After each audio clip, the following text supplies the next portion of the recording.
Welcome, dear learners. Welcome to the lecture series on investment management. Dear learners, in today's session, we will be discussing the second category of models on common stock valuation. Before we do so, let us brush up the categorization of common stock valuation models. Now, common stock, for valuation of common stock, we have understood in the before sessions that we have categorized these common stock valuation models into three categories. The first category being the dividend discount models. We have completed the dividend discount models till the last session. The second category is relative models. Under relative models, we will be solving the problems, or we will be finding the value of common stock using the price to earnings ratio or PE ratio. Most important method under relative method. In the third categorization, we have models based on accounting information. Anyhow, you will not be having any problems on that because it is purely based on accounting information. So in the previous sessions, we have understood that the equity valuation can be done using three category of models. One based on dividend discount models, second one is relative models, and third one is accounting based information models. So we are done with the first set of models, that is dividend discount models. Now we are heading towards the second category of models, that is price to earnings ratio or relative model. So let us first understand what is meant by the concept of PE ratio, then we'll solve some problems on this PE ratio model. Now see, this model is basically a comparative based model. That means we compare our share with others, or our share with the previous historical records. So this price earnings ratio is the ratio for valuing a company that measures its current share price relative. As I said, relative, that means it compares to its per share earnings. So it expresses the relationship between PO to EPS. So the price to earnings ratio is also sometimes known as price multiple or the earnings multiple. So you can either use these words also, both are same. See, PE ratio is also called as price multiple, or the earnings multiple is one and the same. Now, PE ratio, it is used by investors and analysts to determine the relative value of a company's share in an app like apples to apples, like we compare apples to apples comparison. So investors use these models in the same scenario.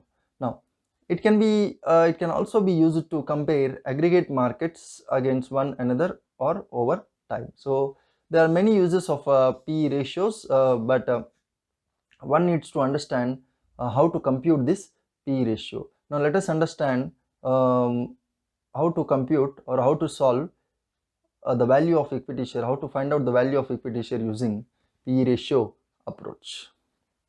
So we have a question here.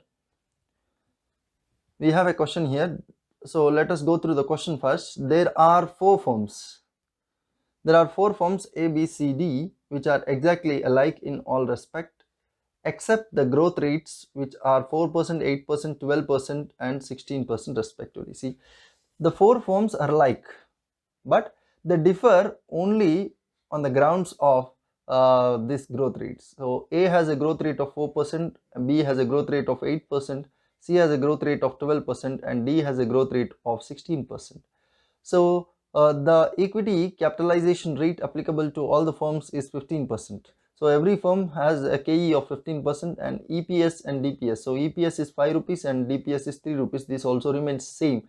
That means they are only the main difference between these four firms is only the growth rates. Rest of all information remains same for all the firms. So calculate PE ratio. Now the formula for PE ratio is PE is equals to P0 divided by EPS. Very simple formula. So P by E, P ratio is equals to P0 divided by EPS. So it is, as we studied in the definition, it is the relation to P0, its relation to EPS. So the same thing is given in the formula. Now EPS is directly given, EPS is 5 rupees, it is directly given in the question. So we don't know the PO. Now PO can be found using this formula. You know the price of, we have solved many problems using this formula. So P0 is equals to D1 by KE minus G. So P0. So P0 is equals to D1. Dividend, DPS is given as 3 rupees. So this 3 rupees in the numerator, KE minus G. So KE remains same, 0.15 and 0.04. So this we are solving for company A. So 0.0 growth rate is for the first company, A company, the growth rate is 4%, so 0.04. So when I substitute, the resultant figure is 27.27. Now I have PO. Let us substitute. So PO 27.27 divided by EPS is 5, so that is 5.4. The P ratio is 5.4. This is how we have solved the P ratio for company A. In the similar manner, we need to solve it for company B, C, D. So see, the same thing, I have took the same formula. So then for the company B also I have found the P0 because I don't have P0. Then I have substituted P0 in the P ratio formula and I got 8.5 for B. So in the similar way I have done it for C. Then comes the D. So the same formula I have used for D. So P0 I have found first P0. See here, it is minus 300. EPS for firm D is rupees 5. Minus 300 by 5 is equals to minus 60. So this is how we compute the P ratio. We compute the price to earnings ratio of equity share. So I hope you understood the session. Even in the examination, these P, you may get a problem on P ratios too. So it's very simple, simple concept and simple formula. Only you need to work some problems that will fetch you good understanding. So we'll meet in the next session with the next set of problems. Till then, good day, goodbye.